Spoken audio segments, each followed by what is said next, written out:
नमस्कार, स्वागत है आपका भाग्यफल में। मैं हूं आपके साथ चंद्रश्री राजपूत। दोस्तों, सनातन धर्म में किसी भी पूजा पाठ, मांगलिक कार्य या धार्मिक अनुष्ठान करने से पहले शुभ समय देखा जाता है। शुभ समय में कोई भी काम करने के पीछे मान्यता है कि उस काम का परिणाम जो है वो शुभ होता है और उस काम में सफलता हासिल होती है। इसलिए अक्सर कोई भी काम शुरू करने से पहले अच्छा मुहूर्त देखकर ही उस काम को किया जाता है। हिंदू पंचांग के अनुसार एक दिन में 30 मुहूर्त होते हैं और इनमें से कुछ शुभ मुहूर्त भी होते हैं जिसमें कि ऐसे काम किए जाते हैं जिनका परिणाम अच्छा निकलता है। और इन्हीं शुभ मुहूर्त में से एक है अभिजीत मुहूर्त और इसी के बारे में आज हम इसके बारे में जानकारी लेंगे। और इसके बारे में जानकारी देने के लिए हमारे साथ जुड़ चुके हैं ज्योतिष परिषद एवं शोध संस्थान अध्यक्ष ज्योतिषाचार्य पंडित पुरुषोत्तम गौड़ जी। आचार्य, बहुत बहुत स्वागत है आपका हमारे इस खास कार्यक्रम में। जी धन्यवाद। श्री राम जय राम, जय जय राम, मेरे राम की जय हो। तो अगर आपके मन में भी कोई सवाल या शंका है, आप हमारे साथ जुड़कर इस कार्यक्रम में हिस्सा बनकर अपने सवाल का जवाब पंडित जी से आप ले सकते हैं। हमारा नंबर हम आपको रोज बताते हैं 0120-715-3826, 0120-715-3787। इस नंबर पर आप कॉल करिए और हमारे साथ जुड़िए और पंडित जी से अपनी समस्या का हल आप जान सकते हैं। आज का जो हमारा विषय है वो अभिजीत मुहूर्त को लेकर है। आचार्य जी, हर कोई अपना काम, कोई भी काम अगर छोटा बड़ा काम हो, उसे करने से पहले अगर शुभ मुहूर्त देख ले तो उसका काम बहुत अच्छा हो सकता है, उसके परिणाम भी अच्छे होते हैं। लेकिन इन शुभ मुहूर्त में एक मुहूर्त अभिजीत मुहूर्त का भी नाम जिक्र होता है। तो क्या होता है ये अभिजीत मुहूर्त और इसमें किया हुआ काम का परिणाम कैसा होता है? देखिए, आपने बहुत अच्छी बात पूछी है और अच्छी बात रखी है आज दर्शकों के समक्ष। शुभ मुहूर्तम शुभ लग्नम क्षेमम कल्याणम आरोग्यम शुभम भवतु। शुभ समय और शुभ घड़ी में किया हुआ कार्य सदैव शुभ फल देने वाला होता है। और सनातन धर्म की मान्यताएं ये रही है कि शुभ घड़ी और शुभ लगन के प्रतीक्षा में ही हम मुहूर्त को करते हैं। मांगलिक कार्य करने से पहले अच्छा मुहूर्त देखना हमारी परंपरा रही है, क्योंकि उस कार्य की सफलता तभी मिलती है जब आप शुभ लगन, शुभ घड़ी या फिर अभिजीत मुहूर्त देखते हैं। सनातन धर्म में पूजा पाठ, मांगलिक कार्य, धार्मिक अनुष्ठान करने से पहले हम उसका चंद्रमा, व्यक्ति का ग्रह की स्थिति और उसके नाम से, लगन से, ग्रहों की स्थिति के साथ साथ शुभ घड़ी, शुभ लगन को देखते हैं और उसके बाद ही शुभ मुहूर्त को अंजाम देते हैं। अब आपको बताना चाहते हैं कि 30 दिन में 30 मुहूर्त होते हैं। इनमें से कुछ मुहूर्त शुभ होते हैं जिसमें परिणाम सुखद और सफलता वाले होते हैं। इन्हीं शुभ मुहूर्तों में से एक मुहूर्त अभिजीत मुहूर्त। हमारे पास 27 नक्षत्र होते हैं और 28वां नक्षत्र अभिजीत मुहूर्त होता है। प्रतिदिन का शुभ मुहूर्त की बात करें तो सनातन धर्म में पूरे साल में कई शुभ मुहूर्त आते हैं, परंतु बात प्रतिदिन आने वाले समय की बात करें जिसमें मांगलिक कार्य, शुभ कार्य को हम कर सकते हैं, अत्यंत शुभ मुहूर्त होता है अभिजीत मुहूर्त, जिनके स्वामी ब्रह्मा होते हैं। ज्योतिष में सबसे श्रेष्ठ और सबसे अच्छा हम अभिजीत मुहूर्त को मानते हैं। अभिजीत मुहूर्त में किए गए कार्य, शुरू हुए कार्य सफलता देते हैं। इसका शाब्दिक अर्थ है विजेता और विजयी होना। कितनी देर का होता है अभिजीत मुहूर्त?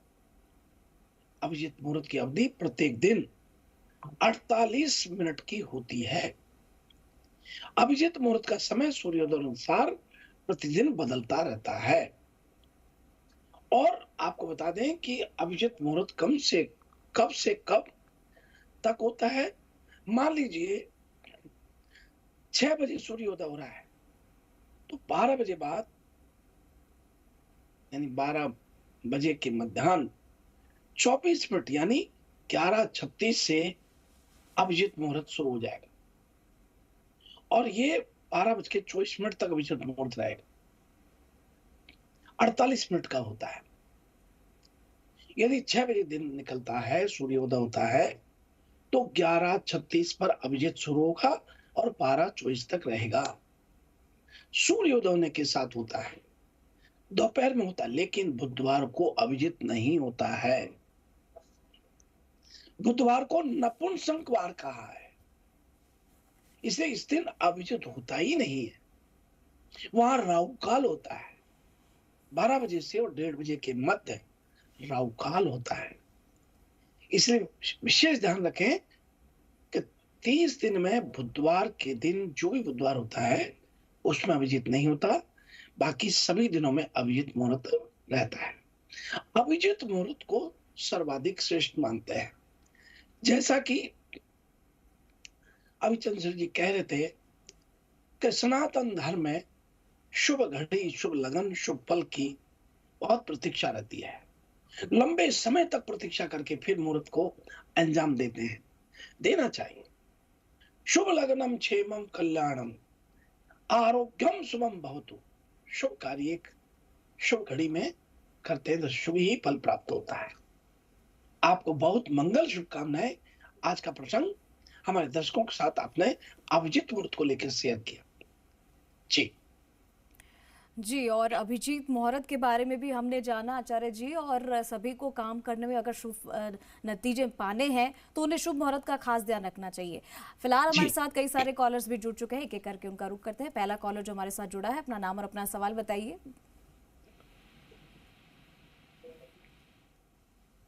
पंडित जी प्रणाम जी, मैं अलवर से रामश्याम बोल रहा हूँ। यशस्वी होगा जी। मेरे बेटी के बारे में पूछना था, शादी के बारे में। उसका जन्म तारीख है 18/11/1994, 94। समय है 2:40। आपने उस दिन अभी पहले बात हुई थी तो आपने वृश्चिक लगन बताया था, जबकि उसकी जन्म कुंडली में क्या नाम से कन्या लगन लिखा हुआ है। तो इस बार नहीं हो सकता है, समय का कहीं फर्क रहा होगा। 18 नवंबर 1994 और 14:40 दोपहर का बताया ना आपने। नहीं सर, रात के 2:40। आप लोगों की यही तो बात है कि आप बोलते नहीं, केवल 2:40। अब हम समझते हैं कि इसका मतलब दिन का है। अब यहाँ गलती हो जाती है प्रभु। अब ये कन्या लगन हो गई, लेकिन अब आप इसके लिए विवाह के लिए जो जानना चाहते हैं, ये आप माने कि इनका विवाह 2024 में ही तय होना है। आप बिल्कुल चिंता नहीं करें, और निश्चित रूप से ये 2024 में इनका विवाह तय हो जाएगा। राहु की महादशा है, शनि का अंतर है और सूर्य का प्रतंत्र है। कन्या लगन में जन्म लिया है और सूर्य इनका बृहस्पति के साथ बैठा हुआ है, जो कि उचित फल देने वाला यहाँ दिखाई देता है। और 13 अक्टूबर के बाद इनकी शादी की स्थिति बनेगी, क्योंकि राहु जो है इनका इस जन्म पत्री में कन्या लगन से अति बली होकर के लाभ दे रहा है। हालांकि राहु नैसर्गिक पाप ग्रह होने के बावजूद भी इस वर्ष इनकी शादी निश्चित रूप से तय कराता है। और राहु 21 डिग्री पर बैठा हुआ है, जो इनके व्यक्तित्व और शारीरिक स्तर पर जीवन में इस वर्ष खुशी देने की स्थिति बनाता है। तो ये मंगलकारी इसी साल समय होगा। आप नियमित रूप से इनको एक लोटे में कच्चा दूध और काले तिल पूरा मिश्रण करके संध्या के समय पीपल के पेड़ में चढ़ाने के लिए कहिए और एक दीपक जलाइए। 47 डेज कीजिएगा गोधूल वेला में। अवश्य शादी इस वर्ष तय होगी। बहुत मंगल शुभकामनाएं। जी, इसी के साथ अगले कॉलर पे जाएंगे। अगले कॉलर जो हमारे साथ जुड़ गए हैं, अपना नाम और अपना सवाल बताइए। हेलो, जय श्री राम पंडित जी। जी जय श्री राम। हाँ, मेरा नाम मनीषा है और मैं अपने भाई के बारे में पूछना चाहती हूँ। तो मेरे भाई का नाम है संजय और उसका जन्म है 13/10/2005 और उसका जन्म स्थान है दरियावत और उसके जन्म का समय है सुबह 5 बजे से लगा के 5:30 बजे के बीच में। तो उसके करियर के बारे में जानना चाहती हूँ। उसका करियर आगे कैसा रहेगा, सरकारी जॉब में जाएगा या मतलब प्राइवेट बिजनेस में? देखिए बहन, आपके भाई की बात करें तो यहाँ राहु की ही महादशा इनको हो रही है। और ये आप मान के चलें कि इनका निश्चित रूप से ये नौकरी में जाएंगे और नौकरी करेंगे, लेकिन ये 2027 में जाकर के भाग्योदय होता है। और कार्य क्षेत्र में बहुत जबरदस्त अपना एक वजूद बनाएंगे, स्थान बनाएंगे, एक जगह बनाएंगे। आप कृपया इनको प्रतिदिन हनुमान चालीसा करने के लिए कहिए और कम से कम 2 पाठ प्रतिदिन करें, सूर्योदय होने के साथ ही करें। आपको बहुत मंगल शुभकामनाएं है। जी, अगले कॉलर पे जाएंगे। अगला कॉलर जो हमारे साथ जुड़ गए हैं, अपना नाम और अपना सवाल बताएं।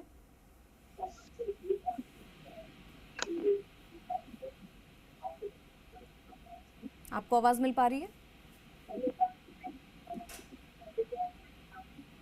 ठीक है, लगता है आवाज नहीं मिल पा रही है। जी जी, हेलो गुरुजी, राधे राधे। राधे राधे जी। गुरुजी, मेरे बेटे के बारे में पूछना चाहती हूँ। बेटी का नाम बताएं। बेटे का नाम मानव है। जन्म तिथि 30 मार्च 2007, शाम को 6:15 बजे। गुरुजी, ये पढ़ाई नहीं करता है और इसे किसी काम में सफलता नहीं मिलती है। कौन सा शहर है मानव का? जन्म कहाँ लिया?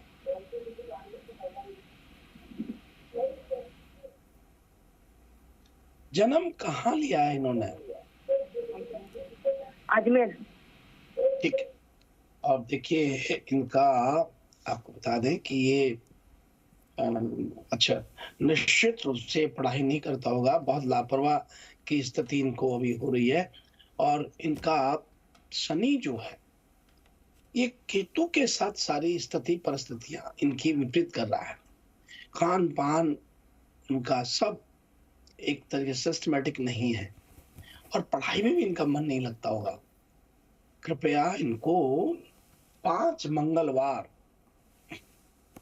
किसी भी हनुमान मंदिर में जय श्री राम लिखा हुआ ध्वज लगाने के लिए कहिए, 5 मंदिरों में। क्योंकि केतु की जो महादशा है ये इनको बहुत परेशान करेगी और इनके मन को उथल पुथल करेगी, बल्कि हाथ पैरों में दर्द करेगी, आलस की स्थिति बनेगी। और ये केतु की युति जो है मंगल और तो ये आप कीजिएगा, अवश्य आपको लाभ होगा। बहुत मंगल शुभकामनाएं। जी, अगले कॉलर का रुख करेंगे। अगले कॉलर जो हमारे साथ जुड़ गए, अपना नाम और अपना सवाल बताइए। हेलो जी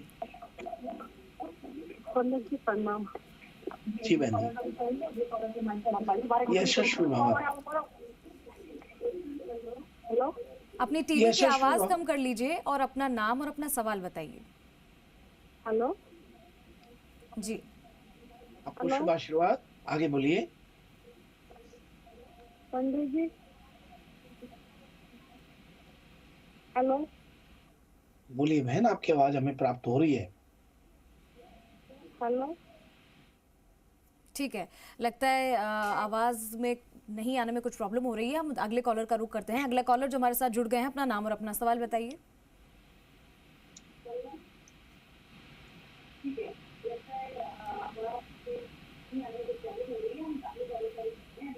जी बोलिए बोलिए। क्या आप सुन पा रहे हैं? देखिए, आप अपनी टीवी की आवाज कम कर लीजिए, वरना आपकी आवाज हम तक नहीं आ पाएगी और ना ही आप हमें अच्छे से सुन पाएंगे। तो दूसरी औरत कर ली। जी बोलिए आप। एकदम आराम से बोलिए दूसरा पड़ जाए।